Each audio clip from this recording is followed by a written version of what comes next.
So you remember I talked of the Yudhishthira story, Dharmaraja story, where he was challenging intellectual clarity, saying that you can't predetermine, and pre-state truth. You can't put the entire life into a book. There are always new kinds of situations, and you can't make rules which will apply to all kinds of things. One of the points that Dharmaraja makes when he is talking against intellectual clarity there is this, that in that society, Veda was the ultimate book, or not a book, we didn't have a book as such, but it was the ultimate dictum. Vedas were considered as the final reference, final truth, statement of truth. So he challenges that, saying if that was it, then why are people going on writing commentaries after commentaries on Vedas? They're going on writing, they're endlessly writing. In India, it went on and on endlessly. Till invasions happened, maybe in 13th, 14th century. Till then, they're going on writing commentary. Why? If that is it, if that was enough to give you clarity about life, then why is somebody writing an interpretation for it? That itself shows that you can't give a final framework saying this is what life is about. I can write a few things and say, this is what life is about. Then somebody will read it, and then they will see some contradiction. They will come across some life situations which can't be fit into this. Because after all, life is so fresh and new, it will come up with newer and newer situations. Some new situation comes, now this framework doesn't account for it. And then they will read and they will say, but this is contradictory. How can we apply this book to that? And then somebody will say, oh, no, what the Veda meant was, and he will give his interpretation. Yes? Now, when he gives the interpretation, he is actually trying to explain it only for this particular question that the other mind is raising. I'm having a doubt, it looks contradictory, so please explain.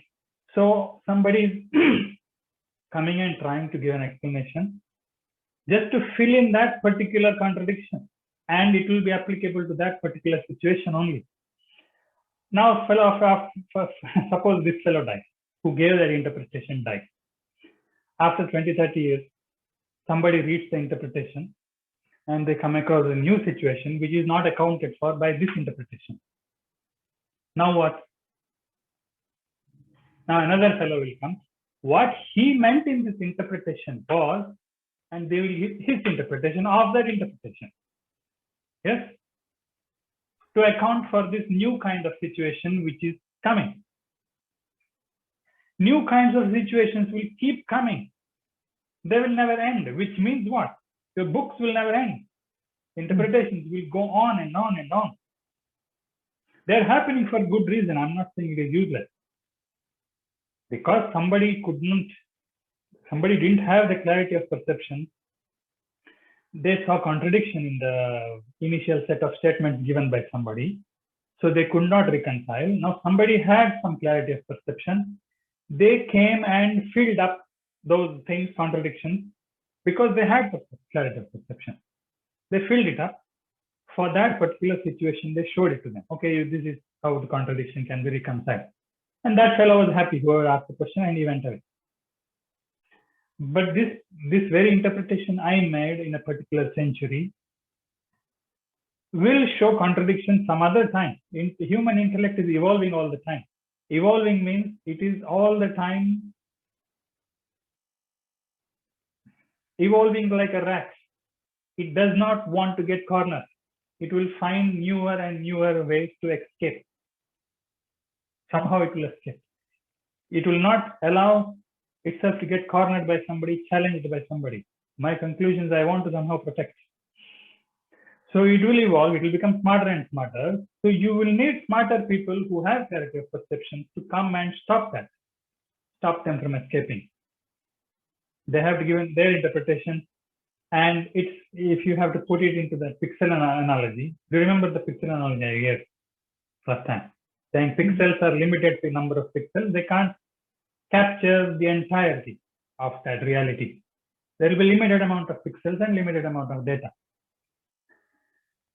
Now, what this person did through interpretation, what is happening is somebody who has clarity of perception is just trying to enhance the pixelation in a particular part of the picture.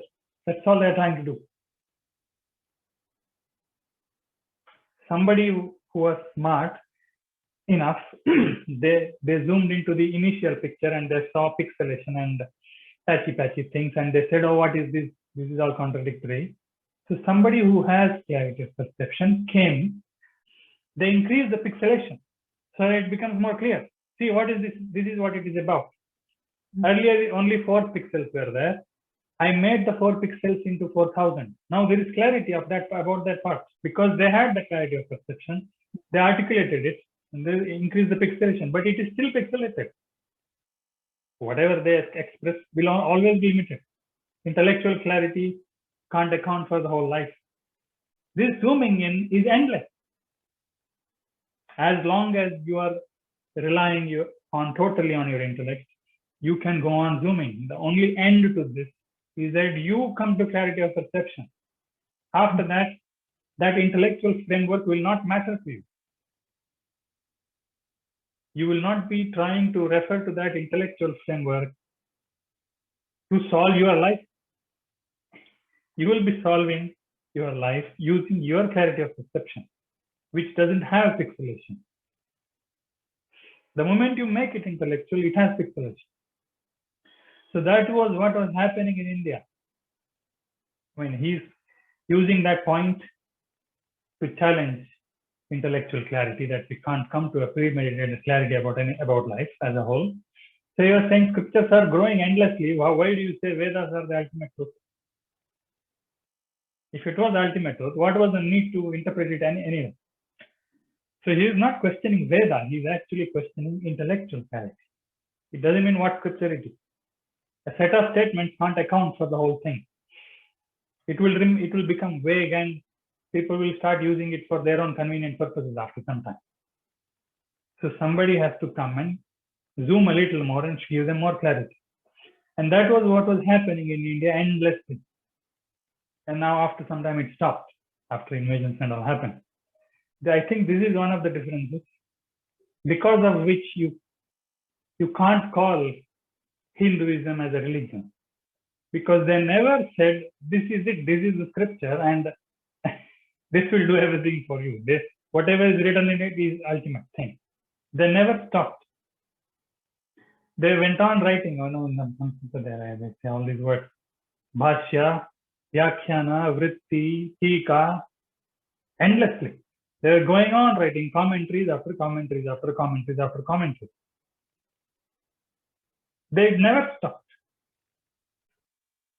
This is not the problem with Bhagavad Gita or Veda or the scripture or that scripture. It's not a problem with any book as such. The problem is intellect can't capture it, a book can't capture it. If it was possible to capture it, then there was no need to interpret it.